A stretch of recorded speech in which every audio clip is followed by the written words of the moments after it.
Good afternoon and welcome to our panel on new actors and perspectives in funding education. One of the things I enjoy most about WISE is a shared mindset. While these few days are filled with much debate and diversity, pretty much everyone here is on the same page when it comes to the dramatic changes happening in the world and happening in the world of education. It's fair to say that most people here understand that the transformation needed in order to deliver relevant lifelong learning and education needs to be exponential and not incremental.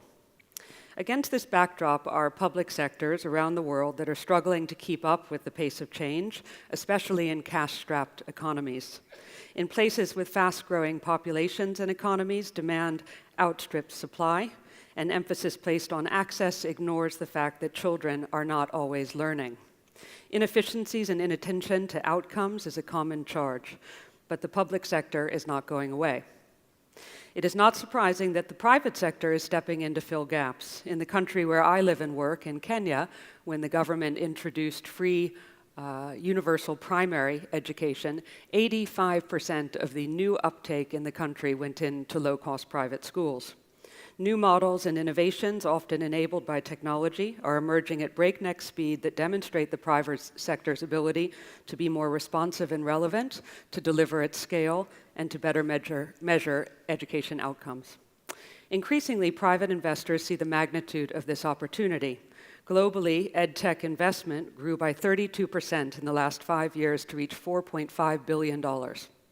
One of our panelists tells us in the US by 2020 that education will account for 12% of GDP and 4% of capital markets, creating a $1 trillion opportunity for investors. And there is increasing attention and experimentation to innovative finance mechanisms that can leverage a multitude of financial flows and incentives. Let's face it, billions of dollars of donor and philanthropic investment has been met with mixed results, and new approaches are needed. The $1 billion Education Outcome Fund being developed privately in the UK is an example of that. There's no question that there is suspicion in some circles and perhaps an overexuberance in others, and that's probably putting it lightly. Key questions around roles, around equity, and around outcomes are at the center of this new chapter in how and when funding of education will be transformed. Our panelists bring a range of perspectives on how this transformation is going to be delivered at scale, the power of capital markets and innovative finance, and the implication for the roles of the sector. It's my pleasure to introduce Michael Moe. Michael is the founder of GSV, a modern merchant bank based in Silicon Valley. He's one of the world's leading authorities on growth investing and one of the actors in the success of the now ubiquitous products such as Starbucks, Facebook, Dropbox, and Spotify. He's written extensively on growth and disruptive technology and authored 2 books, most recently the Global Silicon Valley Handbook, published last spring. Michael and GSV have been leaders in helping develop the education innovation ecosystem as investors in companies such as Coursera, 2U, ClassDojo, and Clever, an operator of GSV Labs, which has 200 startups, 60 of them in EdTech. Greg Morrow is on the board of Bridge International Academies, a group of schools with over 100,000 pupils in more than 520 nursery and primary schools across Kenya, Uganda, Nigeria, Liberia, and India. He is also a managing partner at Learn Capital and an investor in 5 ventures that have received over $500 million in venture capital. Greg was founder and CEO of Nextivity, a breakthrough indoor coverage provider with customers including Vodafone and T-Mobile, and also the founder and president of SmartDrive, a provider of onboard vehicle risk management and a Wall Street Journal top 50 startup. Mike Fierick is the founder and CEO of Allison, a pioneer in free online certified learning for the workplace. Launched in 2007, Allison is widely credited as the world's first MOOC provider. With 11 million registered learners and 1.5 million graduates of its 850 free courses worldwide, Mike is a popular speaker and internationally recognized social entrepreneur, and his work has been recognized with a Diploma Award from UNESCO for Innovation in Education, an Ashoka Fellowship, and a Guinness Social Fund Award. In 2013, Allison was a WISE Award winner. And finally, Meeta Sengupta Mita has a wide and extensive experience in education, having been a teacher, a researcher, and a leader at various academic startups in London. She now specializes in intervention design for systemic goals. Mita is also a writer, speaker, and advisor on education and skills innovators, budget private schools, universities, and foundations.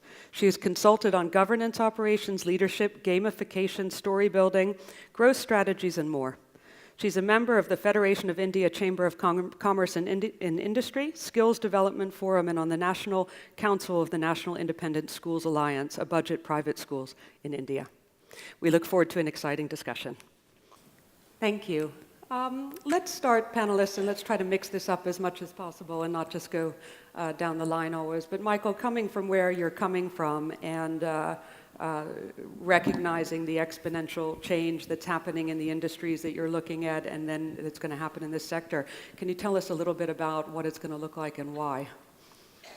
Well, to try to see the future, sometimes it's instructive to look at other models and megatrends that are going on and try to connect some of these to give some perspective where things are going.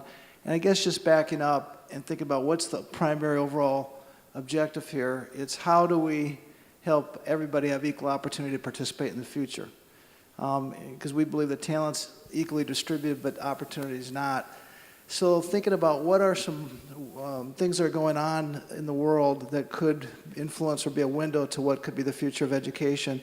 Looking at successful businesses like Amazon and what Amazon did with Amazon AWS. Basically, Amazon said to be the best online retailer in the world, we need to have wickedly fast, inexpensive computing, so they created AWS, which just basically leveraged the core necessity that they had. You look at a company like Minerva, which is creating an innovative online university, basically created this program, but now is licensing the technology platform that they've created really to reinforce the advantages that they're trying to create. You look at Dropbox, the fastest growing software as a service company in the world, over 500 million users, $1 billion of revenue. Dropbox achieved that by getting 98% of the people on Dropbox platform don't pay anything for it. But here they are able to create $1 billion revenue business and reach a ton of people. You look at Uber, creating the largest logistics transportation company in the world, both leveraging the smartphone, but also kind of a peer-to-peer sharing economy mindset. There's a company called Course Hero who's growing very, very quickly, effectively doing note sharing and tutoring. Looking at what's going on in the world of digital currency and blockchain. You see this just phenomena that's taking place with the fundamental realization that traditional paper currencies are becoming obsolete as it relates to the world that globalized world we're in, e-commerce. A company called Degreed is effectively trying to create a way to not replace the degree, but to augment it by showing other ways that people have knowledge and skills and education that they have. And so maybe just the last example, LinkedIn achieved a $26 billion sale to Microsoft by creating the world's first professional graph. Chegg is an online student graph that is effectively putting together different pieces to allow a student to go from how to select a college to how to select the courses, how to professor, what career should they go into, and how to get a job. So those are some examples of just some things that are going on today, and I'll probably talk about some of the fundamentals that we see that are creating opportunity and receive funding as we look down the road. Thank you. I think what's interesting is that they really help stretch our imagination of what's possible, what's happening in other sectors. When it comes to education, can you just touch briefly on the role that the public sector is going to play in embracing these major shifts? Are we all going to go to a Google or an Amazon school, or is there going to be a mashup to a certain extent? Well, I'm for all of the above, and I don't know that you look. By the way, it does. If you look at the major technology platforms in the world, in the different categories that they're developing, education clearly is in all of them. And when you look, basically every major, just go outside, from Tencent to Amazon to Alibaba to, Facebook. You could imagine that education is an integrated piece of what they're doing. But I wouldn't say that we're all going to be going to an Amazon school or a Google school. But I do think that technology is going to be embedded in the learning experience of much of what you see to achieve the goal I talked about earlier, which is giving everybody equal opportunity to participate in the future, and I think we'll talk about it more. But the bottom line to any of this and what capital is going to go to is where you see scale results. Great, thank you. I think, Mita, maybe turn to you for a moment and talk about, from a perspective of a country like India, how you think they respond to Michael's comments in view of the future. How does government of India achieve the sort of exponential change and transformation that's required if it doesn't figure out how to leverage the private sector? The government of, well, speaking just from the Indian perspective and then hopefully building up to a more global perspective, India actually embraces technology, and there's a government point of view, a public sector point of view on this, and then there is also the private individual point of view on this. So the government, for example, is paying for digital blackboards in every one classroom. I, who have been trained in education in the West, know that this possibly comes a decade after digital blackboards entered every Western classroom. But we are now talking about scale. We are talking about 5 million new people entering the education force and the workforce every year. So when we talk about 5 million people each year being updated with it, the only way to do it is with technology. The only way to do it is to seek scale. And then I asked this question, that the Indian government has been very, very slow and very late in actually creating a digital policy or a forward-looking education strategy. And that's much of the work I do. And even though the government has not done that much about it, you do see that education solutions come from the private sector and have supported, in big and small ways, have supported fantastic growth in skill development across the country. And in fact, a number of initiatives that have started in India have been piloted in India, and then they take root in other parts of the world. The question that I'd like to throw back, and I don't know who will pick on that one, is when we say the public sector, we definitely talk about scale. But when we talk about the private sector and creating impact in education, most of us realize that all of us, whatever we do, the best we do, still is a very small part of the very large problem. But all our efforts really add up to a very small fraction. And some of our efforts are really tiny, and then there will be somebody who runs a school for 200 people, and that contribution is as valuable as a giant foundation that funds 5,000 schools.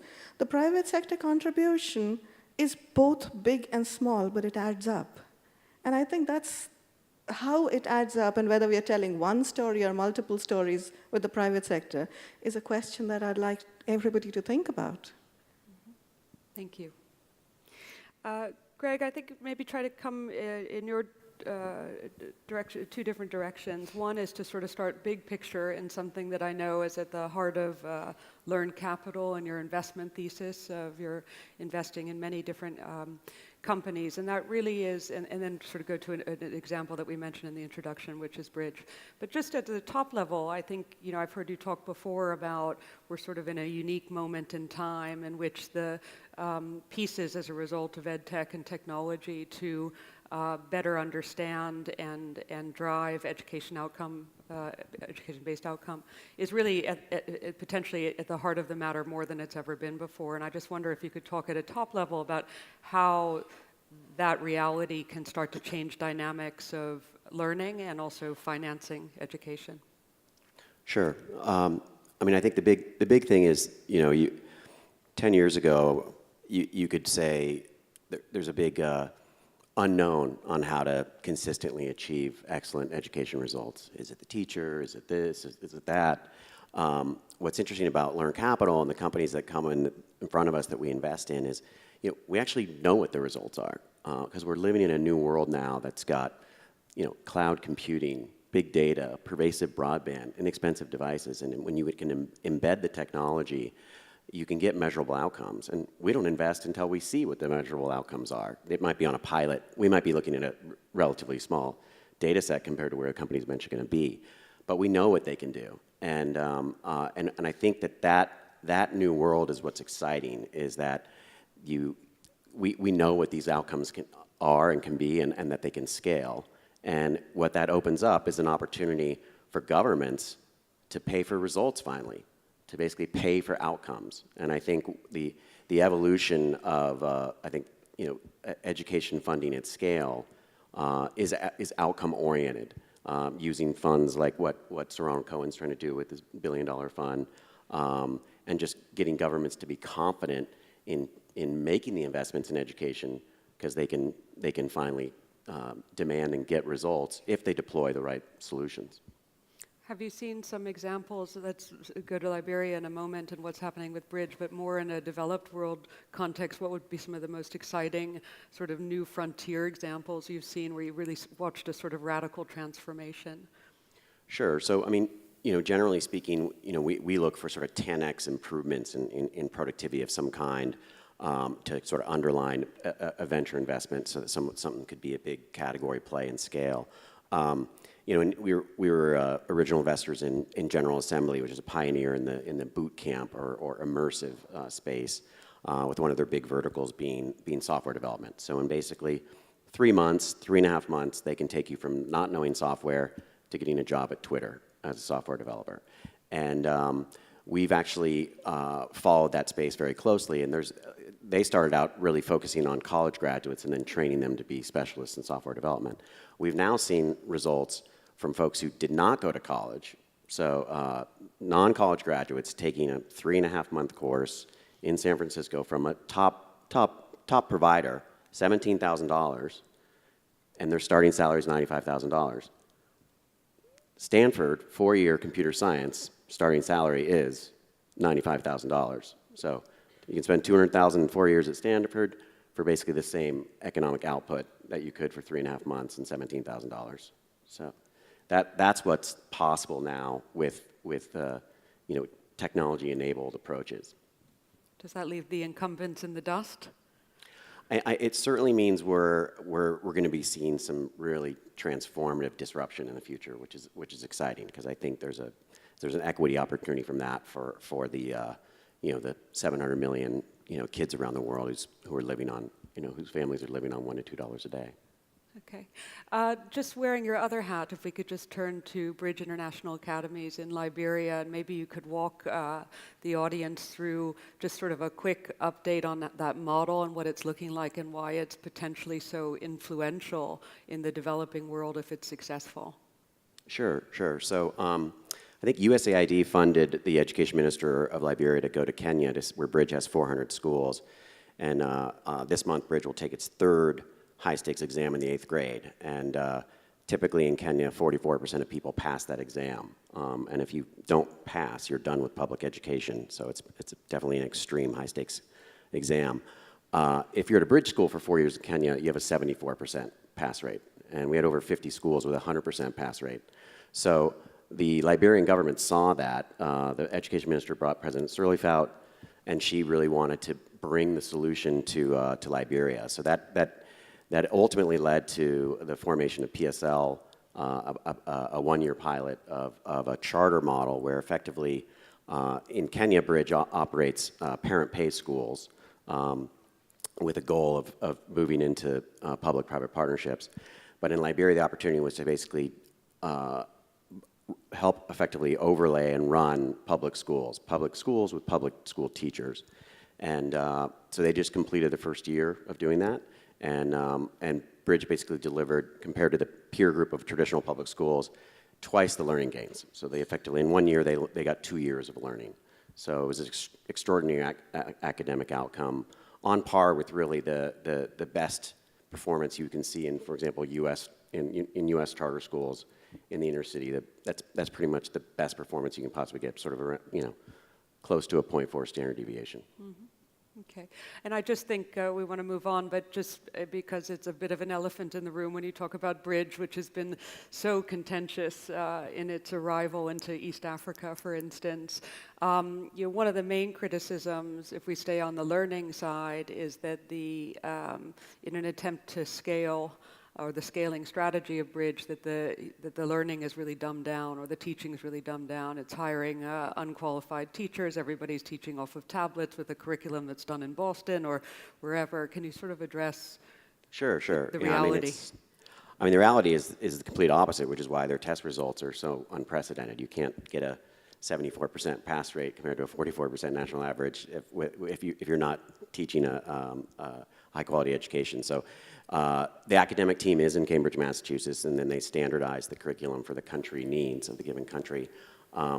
The cloud augmentation and tablet allow the teachers to be able to have access to an incredible amount of content, tools, lesson plans, and ability to upload that information, test results, so that they can guide the teaching throughout the day with incredible precision. It also allows the school to be operated much more effectively, freeing up the principal's time. So where the principals literally do teacher evaluations of every teacher in the school twice a day, every day, and which is incredible. And if you think about the United States, you're typically doing quarterly evaluations of teachers. So and each one of those evaluations gets put back into the tablet, uploaded, put in a rubric, allows teacher development. So the amount of teacher development in Bridge is extraordinary. They've had teachers who come in certified, or teachers who get certified. I believe in Kenya now, close to 40% of the teachers are certified teachers. It's not an issue in getting them certified over time. I think the plan is to have them all certified within 2 years. So final question is, I believe you have other public-private partnerships headed in the pipeline for Bridge. I don't know if you can talk about them or if they're public, but I mean, is this the way of the future, and are we going to see a lot more Bridge International Academies that follow at this level of $100 million investment, and Mark Zuckerberg and Bill Gates as the backers? And well, I mean, the going back to some of the initial comments of the Amazons of the world, to build the underlying systems to be able to open a brand new physical school a day, similar to a Starbucks, or you've got to make massive investments in the technology and systems. And so, yeah, in Bridge's case, it has required over $100 million. I don't know of other low-cost school providers who've raised that type of capital. And Bridge has been at it for over 9 years, and they had to prove in a parent pay model that they could deliver the results that they have now delivered for 2 years, soon to be 3 years in a row. And it's those results that have unlocked a PPP pipeline that is massive. And what's exciting about that public-private partnership pipeline is that it takes the Bridge market, which was originally the affordable private school sector, is about a third of the population in any given developing country. So even if there are public alternatives, the parents elect to send their kids to affordable private schools a third of the time. And so by going after the PPP market, it actually fourfolds Bridge's total available market opportunity. So it really allows us to grow a very large company that can be very impactful. Thank you. Mike, over to you. Your platform is reaching millions of learners around the world for free. You can point to the shifts in access and relevance that you're delivering, but ultimately your innovation is around content delivery. And I wonder if you could also, I know you need to sort of introduce the audience a bit to what Allison is doing, but is it an innovation in content delivery, or is it an innovation in learning? And what does it tell us about the future of learning? Okay. Well, I guess first to preface is that our focus is very much on workplace, so it's older teenagers, so I'm not going to speak to schools and early education.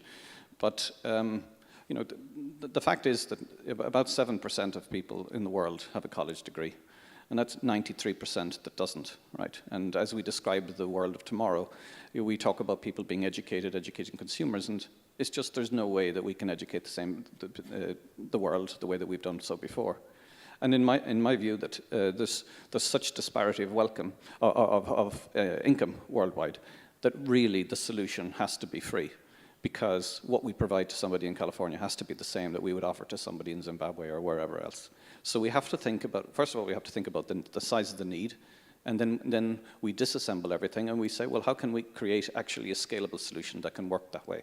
So there's 4 principles behind Allison, and I don't want to just talk about Allison, but these are concepts that I think should be engaged in by education globally as a means of aiming to educate 100% of the people in the world and not just a specialized few that you can make money from. And it's built around 4 ideas. First of all is free learning. And Allison has been doing that successfully for 10, 11 years now. It's partly advertising driven, and I'm sure we'll talk about that again. And then premium services additions that we charge. As you develop millions of people on a platform, you find other ways to add value. But principally, the learning is free via advertising. The second thing is certification. And for all of those that are involved in education, which is most of you, certification can be a very significant cost within the education spectrum. But actually, we're not really taking advantage of the technologies that's available to us today. And 2 things are give an amazing potential in terms of being a solution. And that's the ubiquity of the internet and, of course, the smartphone. People, like when you look at it, everyone talks and looks to a smartphone. People readily accept that you can learn anything, anywhere, anytime on a smartphone. But what they often forget is that you can actually test anything, anywhere, anytime on a smartphone as well. So that actually, if you're an Allison graduate and you've done a diploma in project management or whatever, and you're talking to me about it, I don't have to take you for granted. Just like if you said you could type at 50 words per minute 30 years ago, I'd say, all right, sit down, type for me. Same thing here. You say that you know something, I can test you straight away. So we're getting into an era where we don't have to be taking the word of people of what they've done and what they know. We can test them immediately. Like I could ask all of you how many of you have degrees, and you might all put up your hand, and I could ask you, if you're applying for a job, would you put your formal education on it, and all of you would put up your hand. But if I asked you how many of you would like to be tested right now on that degree that you did, how many of you would put up your hand? So it's a little bit of a charade. What's really important to employers is what you know now. And I'm saying that through smartphones and through the ubiquitous internet and between large scalable systems that you can see on many of the companies that Michael has mentioned, this is a possibility. The third thing is organized learning. Learning management systems, there's large companies out there making a lot of money on providing learning management systems. The big elephant in the room is the fact that digital content, the marginal cost of sharing digital content is next to 0. So if I share it from one person here, it's almost the same cost as sharing it to everyone here. Learning management systems, again, is software. You can make a learning management system on a global system and have everyone on it for relatively the same, for very little cost, especially if it's advertising funded. And the fourth thing and I'll finish up with this, is just publishing. So for all of civilization, it's been a case that most of us have been learners. But actually, we have the tools today to be all teachers at the same time and all publishers. So what we need to get is, instead of siloing knowledge and skills in universities and colleges, we need to get it all up there. And we can, because just like Wikipedia, just like massive distributed collaboration, we can, together, there should be free grade schools, there should be free high school, there should be free college, on any subject, study it at any time. This is all very possible, except that the challenge has been, how do you pay for it? And I would say that the model combined that we're doing, partly advertising and premium services, actually allows you to do that. So, again, we need to be aiming for a solution that answers the need of everyone in the world, and not just a small number. I just want to say an amen to that. Amen. Can you say a bit more, Michael? Well, I mean, I think what Mike was just saying is undeniable, and I think it's very clear thinking in terms of what has to happen. When you look at what we've done a decent job at historically is provide a high-quality education to a very few. But you look at the different issues that are going around the world and how they're going to participate in the future of the work and automation and all the different things that are going to impact how people are going to be productive. You got to reconceptualize how people are going to obtain knowledge and how they're going to reflect that knowledge for future opportunity. So, I mean, I think what Mike talked about in his 4 points, how do you remove barriers so people, with people, there is 3.4 billion people on the internet. There is 2.6 billion smartphones. So how do we leverage that digital infrastructure to create solutions? One is cost, right? You think about cost. Well, then how are we going to pay for it? Well, you look at a bunch of new models that are created that, I mean, if Google would have charged $1, nobody have ever heard, for a search. If you had to pay $1 or even a penny, if you had to pay a penny for every search that you did, nobody had ever heard the word Google. And so thinking about creative ways to accomplish the objective with new models capital will find those type of ideas that are scale and have impact. Sure. I just wanted to add that I think we actually have proof of that. And I always believe that anything that is going to be successful often emerges from the grassroots and from the public. And a while ago, and I'm going to talk about social media. Social media has been an amazing, amazing learning tool for many, many people.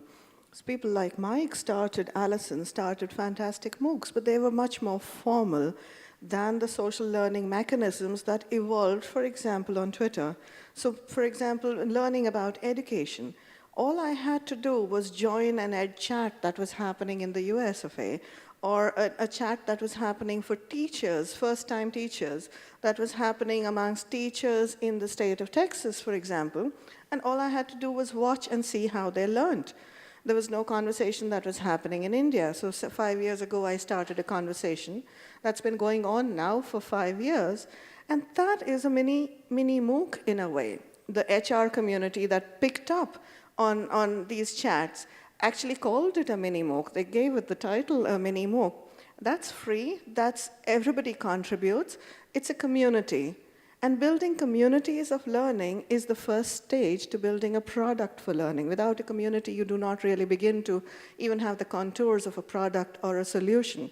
And these communities have grown organically, which tells us that this opportunity exists. I want to actually again throw a challenge back. Now that we have these wonderful communities, and we almost have consensus that the future will be crowdsourced in a way, I wonder, I'm a little bit of a cynic as well. We all do good for a while, and after a while, we get a little bit tired of doing good. So this shared model, how long can it last, and why would people continue to contribute? Why would people continue to say, yes, I will step up and share what I know? I'll take one part of that, so good question. Why would people contribute? On the Allison model, when people publish, they make money. And I think making money is really important in the scheme of things. So if you are a subject matter expert, and it could be a particular type of agriculture in India, it could be, but it's your subject. When you create a course on that, and you have advertising will be attracted to it, and someone clicks that, then you get the advertising revenue. You create certification around what you know. And that's another big movement, is people creating certification well outside of colleges and universities, and the need for learning to be accepted in a far more informal way, and to break these bonds of formal all the time.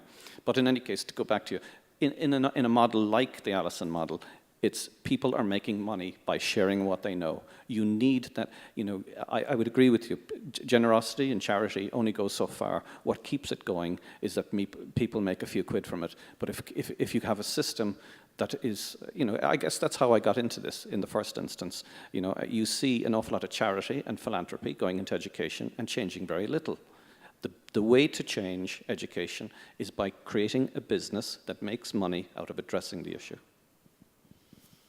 I would like to talk a little bit more about a lot of issues you've raised, but in the interest of time, Mike, can you share with us any implications for the world you're occupying that trickle down into a K through 12 environment or into a public sector challenge? Or is this really a parallel universe that's going to get bigger and bigger? Yeah, so I hesitate in some ways. I think that technology can really completely transform education for people from 14, 15, 16. But, you know, I have 4 kids, and the last thing I would want them to have is a high-tech solution to their education. Younger education is about developing empathy and all of the natural character development skills that's about. So I wouldn't touch it too much with education, even though education will be ever more present there. But in terms of how it affects it, I do think what I do see happening is certainly, I think we're going to have a hard time keeping kids in school after 14, 15, 16, because what we've been always doing in classrooms is that we've been teaching to the lowest common denominator in the classroom, and the teacher talks to the weakest student. And yet, I see in my own kids, we talked about it last night, about your own kids, and you talk to many people here, and I'm sure people here, if they think of who have children, will think, you know, there's so many sources of education available to them today that's informal, that they can source themselves, that they can follow their curiosity, that to stay in formatted systems is going to be a challenge. They're going to break out at a younger age. So I don't see it changing too much at a younger age. But getting into secondary schools, high schools, keeping a 16, 17, 18-year-old in a secondary school, I think it's going to be a big problem in a few years' time. Interesting. Okay, I want to move on to some of the deeper details around funding, financing, et cetera, but I just, one final general question that maybe nobody disagrees with, but, you know, we're talking about the future, we're talking about new models, we're talking about public-private partnerships and how to leverage the innovation factor and scale factor in the private sector, and I guess I would say, listening to all of you, I think you're pretty optimistic on the equity question. There's not really something surfacing here. Maybe it will in the question time. But you know, we could have started this conversation by saying, is this going to drive inequality? Are there risks around privatization of education driving inequality? I don't hear that coming up. Quite the opposite. No. I think, I mean, what technology has the opportunity to do is create greater access, democratize it, give everybody access to great ways to learn. And I do think when you look at the cost of technology, I mean, Moore's Law has basically made computers ridiculously cheap. You know, storage and you know, the capacities. I mean, everything is just, it's only going to get more so, right? And so thinking about, you know, it's really about creating things that work, because I think access isn't. You got to have a model that creates access, but the technology piece, I think, is being solved. Yeah, I would agree with that. I mean, I think, you know, in sort of the 1.0 version of online education, you had just serious limitations with the lack of broadband, cloud, inexpensive devices, all of those things, and they really get remade. You can, whatever you can dream up now, you can pretty much deliver. I mean, we funded a new online film school that's launching soon, and I mean, you're doing real-time editing with a mentor. I mean, imagine thinking about that in 1999. It's interesting, but yes and no, again. A bit of agreement, a bit of disagreement. Technology is equitable, yes, at the point of delivery from the supply side. From the demand side, I think this is the challenge, a PPP challenge, a classic PPP challenge, where you do want the public sector to be able to enable every individual to access the solutions that technology has given. That's at the level of the technology delivery. I actually want to take a moment, because I'm a teacher as well, to talk about the pedagogy of it.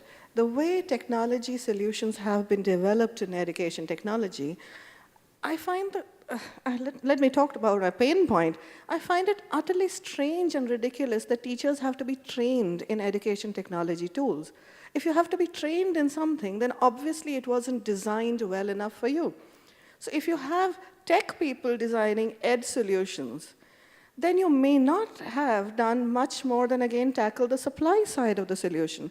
What we need is for more teachers to step up and talk and create their own digital technologies, to create their own digital pedagogies, to demand much more of technology. And if you don't demand it, the tech gurus and the investors will never know what you need.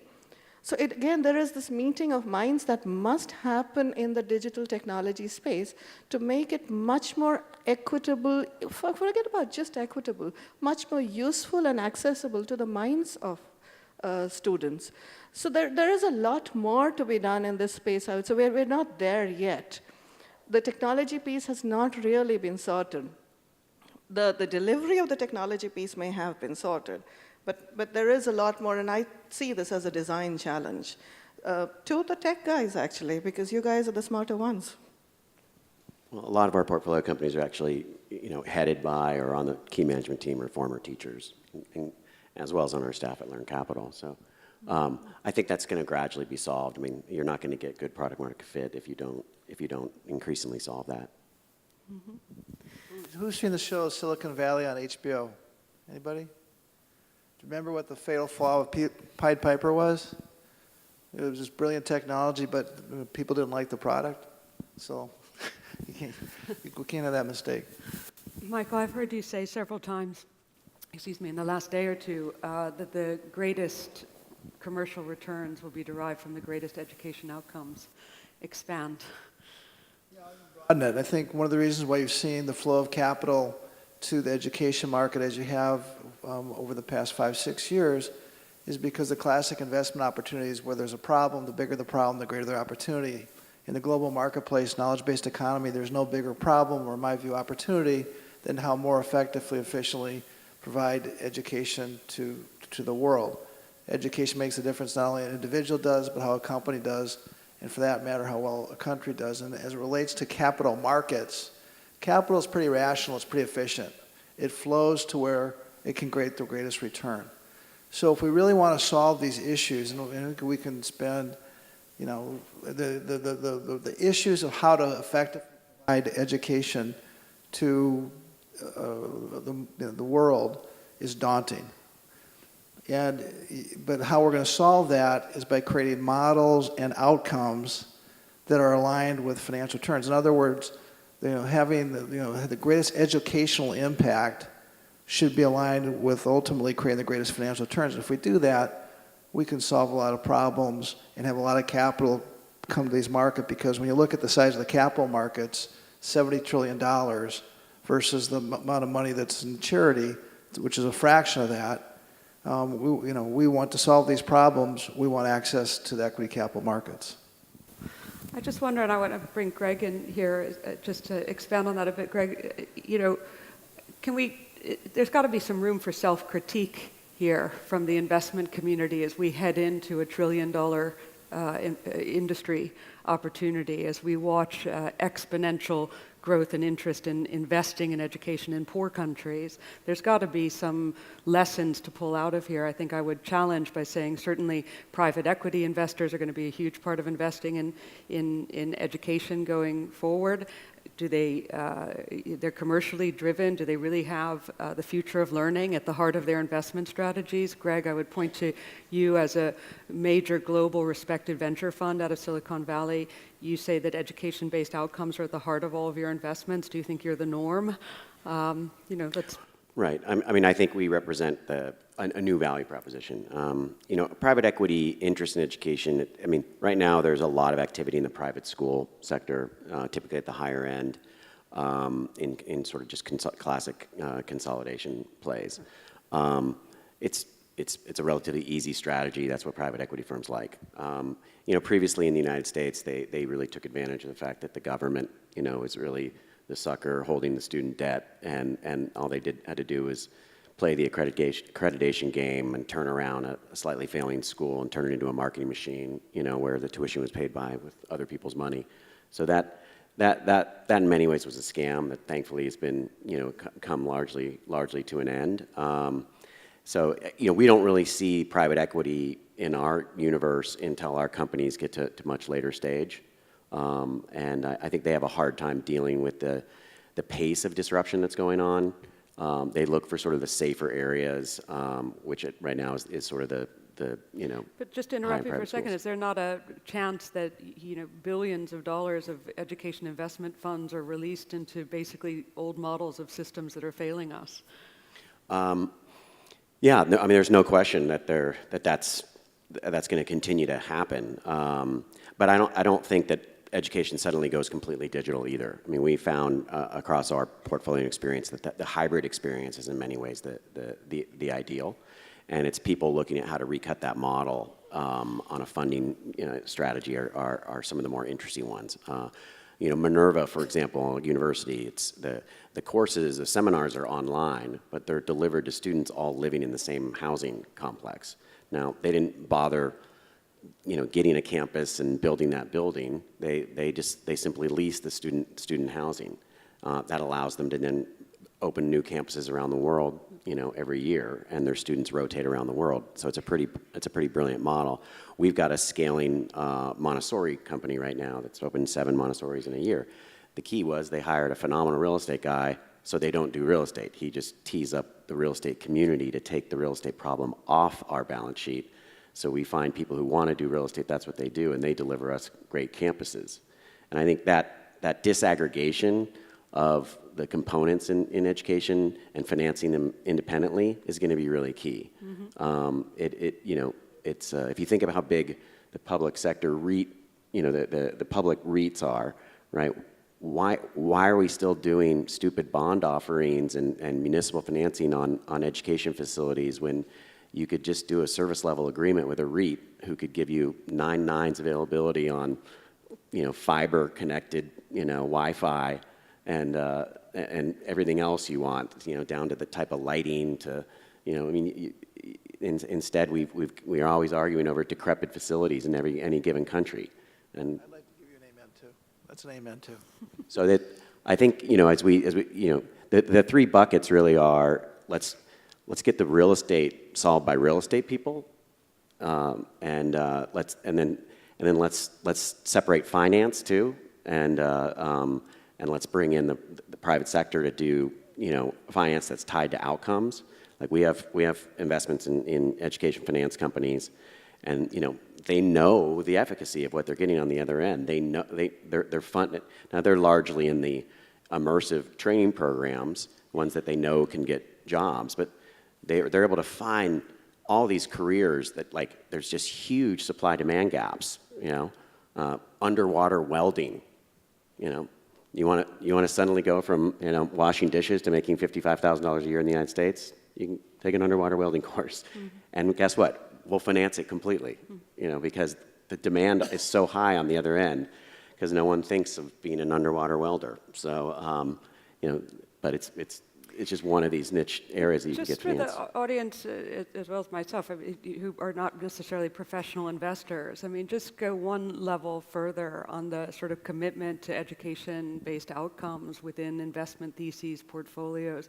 Certainly many of these companies are going to be successful based on users and growth and not talk about education outcomes in many instances, or maybe I'm wrong. Give people some I don't think you can be successful without outcomes these days. It's total transparency. That's the beauty of big data. And so that's the exciting world we're in now. I don't think we've seen the financial side move to it, but it's going there. And the social impact bond and its international equivalent, where you're paying for outcomes and you literally disaggregate the payers, where there's someone who's guaranteeing the outcome, and if it fails, they're on the hook, and then that's separate from someone else who finances the actual provision of services, right? So that whole thing doesn't work if it's not tied to outcomes. Yeah, I totally agree. I think in the old world, maybe that was more true. People sold, education providers sold hopes and dreams and fears.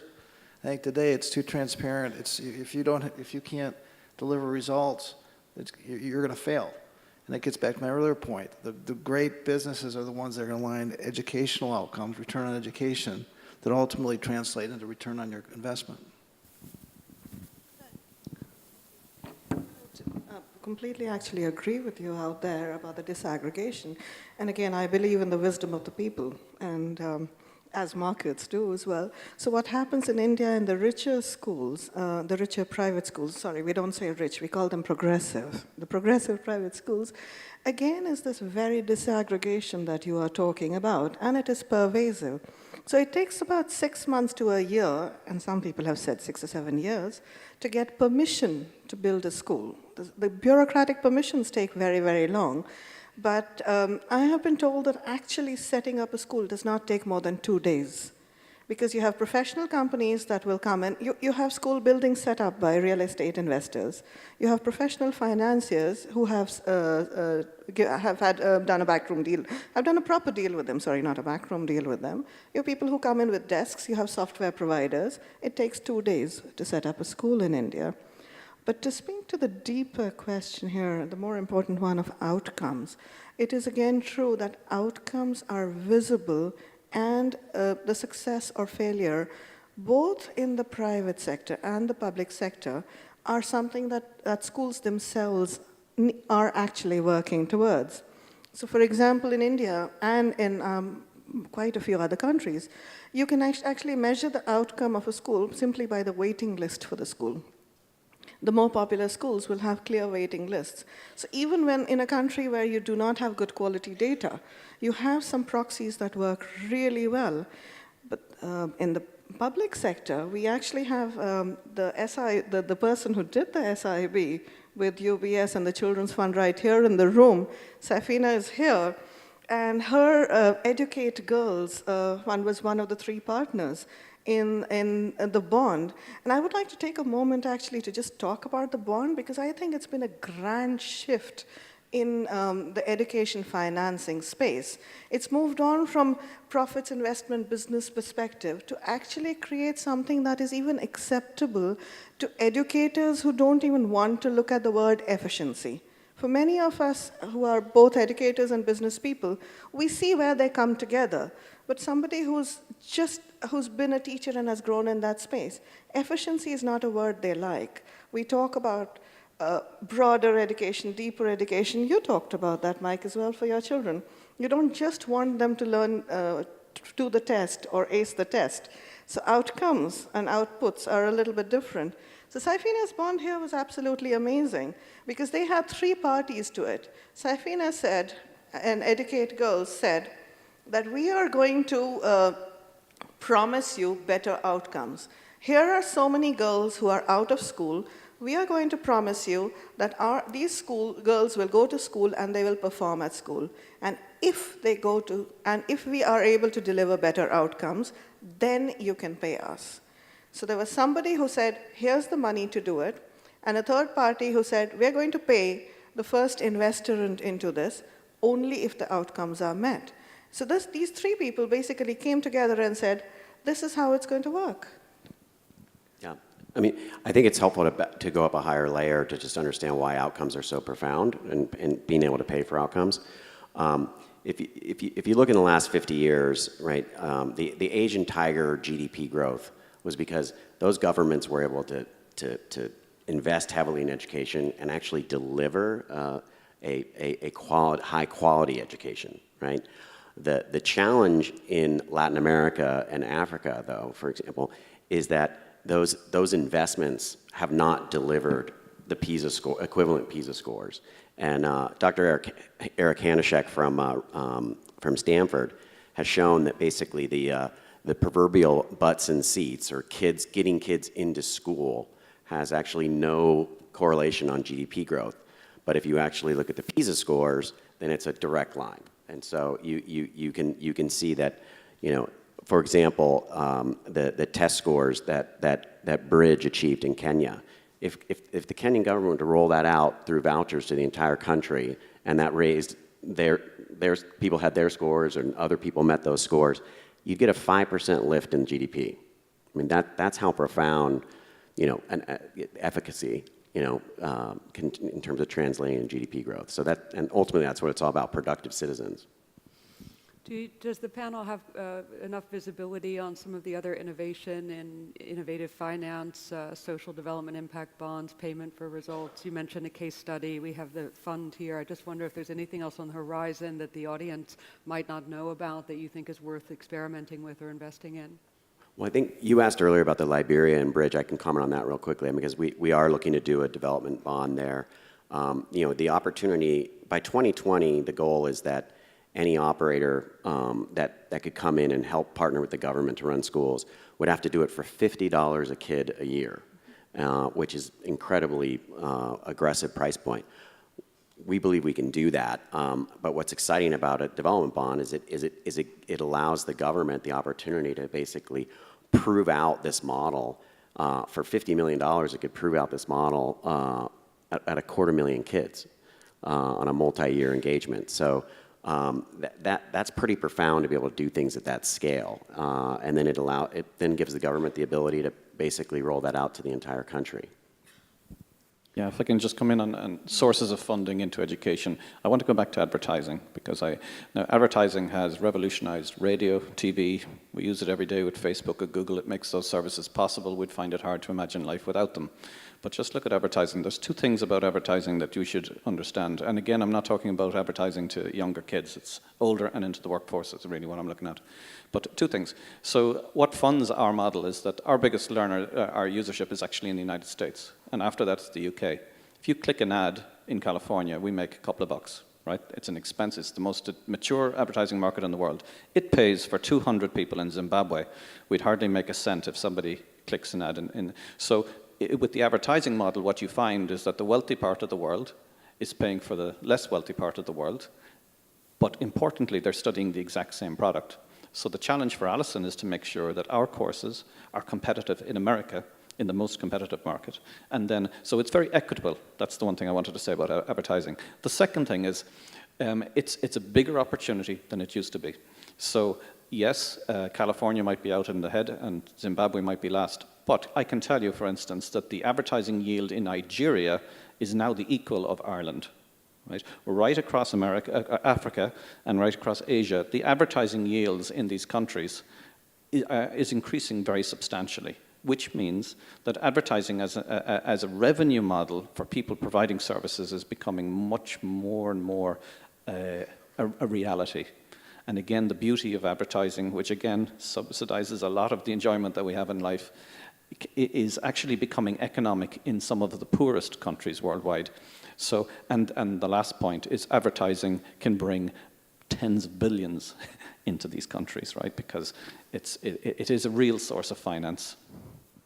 Nice, okay. I want to be able to make sure we have time for questions, but I guess I would wrap up in saying one thing I'm hearing is that in many respects, the way in which governments spend money on education can radically shift. And in some respects, they can spend less on things like content because of digital. In other instances, the private sector is happy to lead the charge on innovative models and the financing of innovative models because it's going to be good business.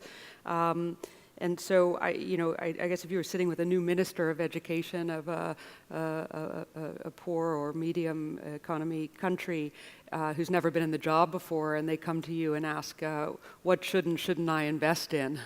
What would be some quick answers as a way of helping them leapfrog and learn from where we are today? Yeah, I guess just one piece is I don't think in most cases it's a function of there not being enough money, it's how the money's spent. And so having a more direct alignment with educational outcomes and objectives, I think you can make, the opportunity, the leverage to technology done correctly, again, not to replace teachers, to help teachers, not to replace schools, no, but to make schools better. The multiplier leverage effect is off the charts. And so using data in a transparent way where you're aligning, knowing what the objectives are aligning, you basically taking a whiteboard approach and saying, that's our goal, we want to do that for reach as many kids. And Greg's point about look at the multiplier effects it has into a nation, to an economy. It's huge, but it can't be done just kind of random. It has to be aligned with with data and science. Yeah, I think at the post-secondary level, I would tell that minister to blow up their accreditation regime and start from scratch and be able to incorporate things like MOOCs into the solution at the post-sec level as one way to save a tremendous amount of money and drive better efficiencies. And then obviously, the examples we talked about in Kenya, for example, they spend $300 a year on their kindergarten through 8th grade. They can voucher with someone like Bridge at $100 and get 2 times the education output for 1/3 the cost. So there's immediate human capital development arbitrage opportunities that are just mind blowing. Yeah, I think when education ministers are put under pressure to, and that there's a lot of innovation going out there, that the first thing that they do is they ask the presidents of the local universities to come and talk to them. And in some ways, that's just the last people in the world that's going to figure this out. Because, you know, and I think a lot of undue and unfair pressure is put on educationalists. They're not technologists, and they're not technologist implementers. There's, you know, I'm an entrepreneur, I'm a doer, I get things done. They need to be talking to people like me who are coming from a social perspective to try to deal with the issue. And of course, there are others like me out there, but again, you can't be going back to the people, the incumbents. I don't think a lot of the incumbents will survive the next 10 to 20 years. Well, if the education minister were to come to me, I'd actually first remember that he was a politician. And a politician can only dare do so much. So while I do agree that you should blow up assessments completely, and I do think that classroom walls are a very claustrophobic way of dealing with things, and one has to accept today that education technology has easily made things so much cheaper to access. I do also accept that the minister is going to proceed with caution with all of these things. So what I'd say to him is, right now, you're looking at things in a 4-step framework. You're looking at education as infrastructure, content, pedagogy, and investment. And it is going to be very, very difficult for you. This is the pragmatic me saying. It's going to be very, very difficult for you to move away from these 4 boxes that have been created for you. But what you can do is radically move within these 4 boxes and say that when you talk about infrastructure, why not make sure that infrastructure is pervasive? The smartphone you spoke about, the screens you have everywhere, the billboards that exist across town. The little, in India, in fact, you go to the lower cost restaurants, you actually have a little quiz board that talks about general knowledge, spelling tests, and things like that go on as you're waiting for your food. You just make it pervasive. That's for infrastructure. As for content, give it to me on a platter. Again, because I come from India, the one thing we really want is, for example, our food as a metaphor. We want it hot, we want it fresh, and we want it served to us. We like our tutorials, we like our tuition. We want somebody to come and look after us in the education process. We don't like to be abandoned. And again, that's exactly what you should do with your content, deliver it much more. Pedagogy, make it invisible.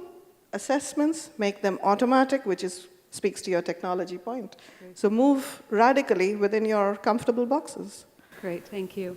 The Gates Foundation once created something called the Learning Accelerator, which helped, I think, evangelize and help school districts across America understand blended learning. And I've always thought that there's room for a global learning accelerator that could really go and work with ministries to help close their knowledge gap quickly.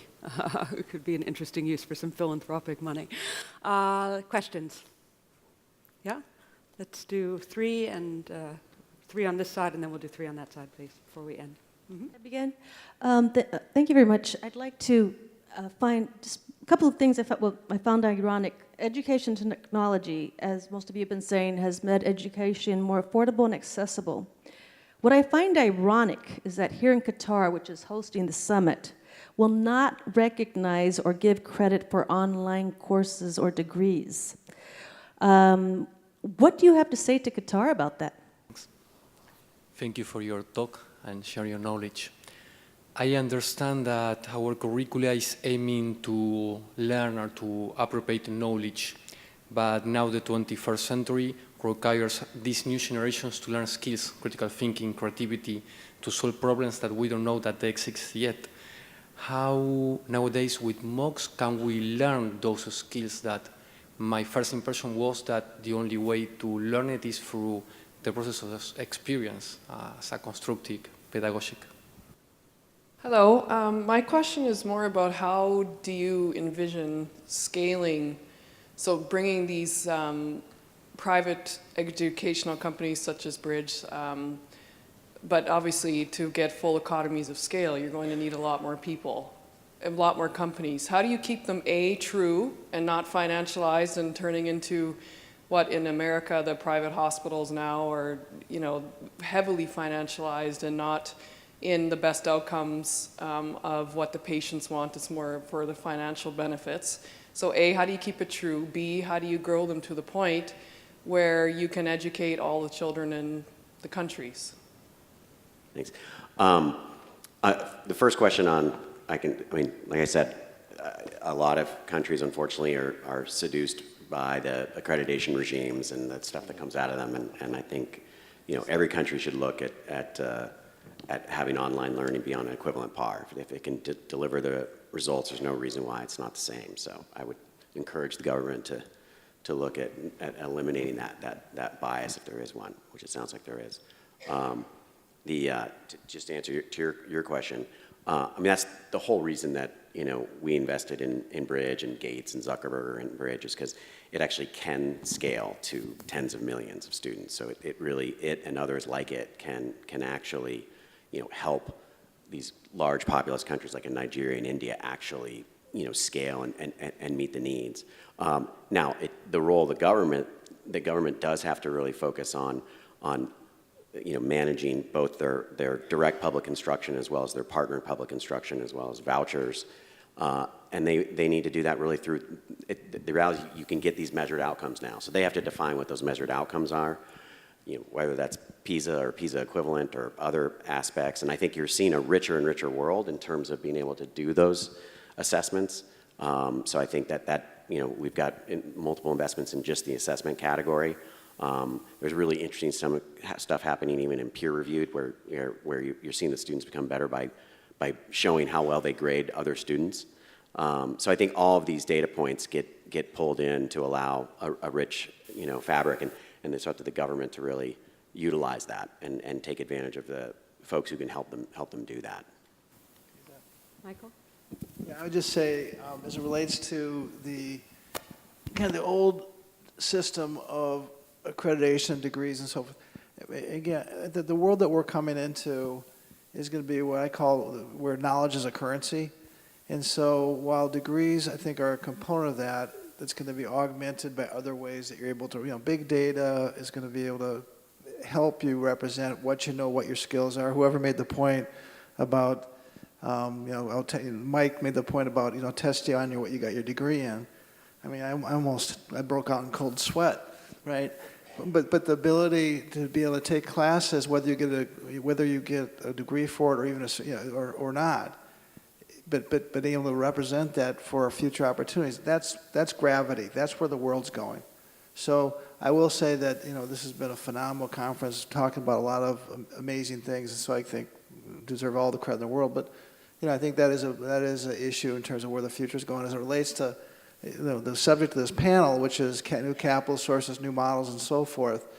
What's going to attract capital, and this is not universally, but real capital, is going to be where you see these scale solutions, what I call weapons of mass instruction. Businesses that can reach millions of students and be able to help them learn what they need to learn so they can have a future. If I can follow just on the first question, about, it is a little strange that formal education is so insistent here. But I can tell you that everywhere I go, I take time to meet Allison graduates, and here in Qatar, I've been meeting a number of them over the last couple of days. I've been put up at the Four Seasons Hotel, and I wanted to get a room to interview them, and I rang up the guy, and I got through to somebody in catering, and I said, Mike Pierrick from Allison, and he got all excited because he's an Allison graduate and diploma in hospitality management.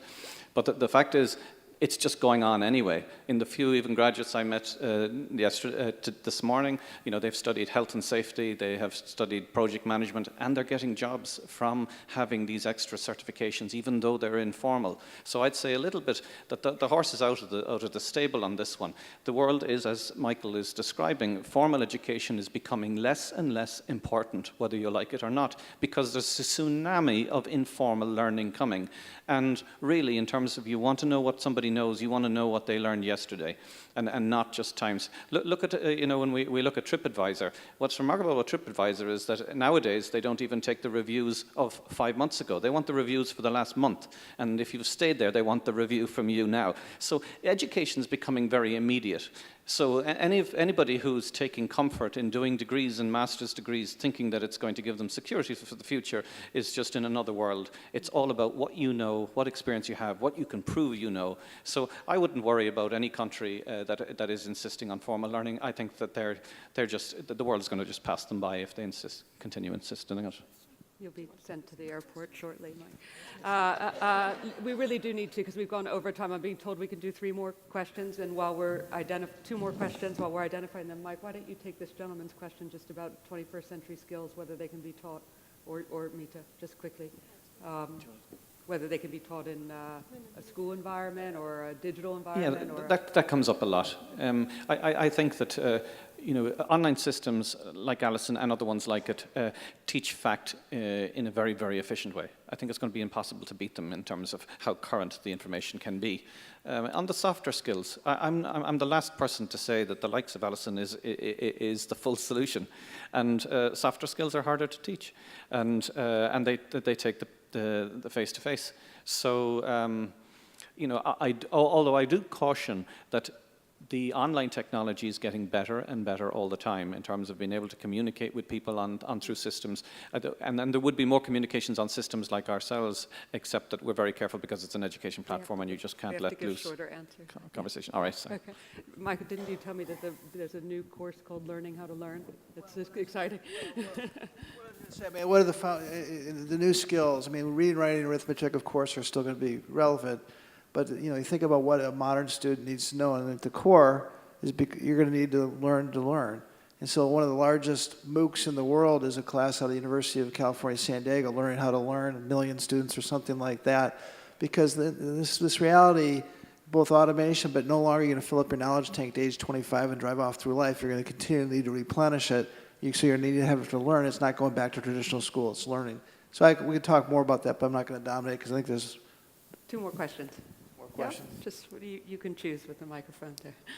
I think I keep on hearing about cheap education, reducing the cost of education. What about teachers? Because if you are reducing the cost of education, how you are rewarding teacher?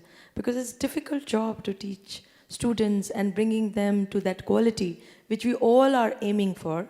Still, we are not talking about how to reward teachers to be motivated to upskill students or transfer that knowledge, which is required, competency-based especially.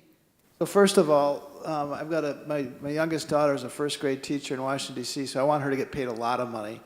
But secondly, actually, ironically, even with cost, being driven down by technology, what that should enable to get the best teachers get paid more money. Because one, you're going to know what teachers are really effective. It's going to be able to take cost out of different places. And really, teachers should be well compensated for doing an incredibly hard job. And I think that's actually the reality of the future with other costs getting eliminated. Yeah. And in addition to that, while you're grabbing the mic, the teachers actually now have many more things to do in the education technology space. So they could be creating courses on Allison, or they could be creating assessments. Just that the avenues have expanded dramatically. All right, thank you. My name is Louis, and I'm from Nigeria. Now, my question basically is in the area of funding, specifically, because, for example, in Nigeria, we have 68 private universities, 48 state, 48 federal. However, the private schools still account for only 6% of the students. Then, in terms of the MOOCs and the formal type of learning, over 82% of people, or let's say over like 18%, are the ones doing the MOOCs, basically because there is no internet access, there is no power supply that is regular enough for people. So we can't throw away the fact that these kind of education, especially for public schools, are still very important. So my question is, how can we, as educators, as people who are really passionate about education, can improve access to funding for public schools, especially at secondary level and higher education? Because my university where I work, for example, she was saying that you can actually test the credibility or something of a university based on the wait list. The wait list of my school, yes, my school has got quality, but that's not the reason why we have a high wait list. It's because my school is the most affordable state university. So people want to come because they can afford it. So we need to make education still affordable. How do we do that? I mean, I can just speak to the that question as well as the prior. I mean, real estate and teacher salaries they're basically dictated by the country that you're talking about. And really the ed tech revolution is really it can make those teachers more productive.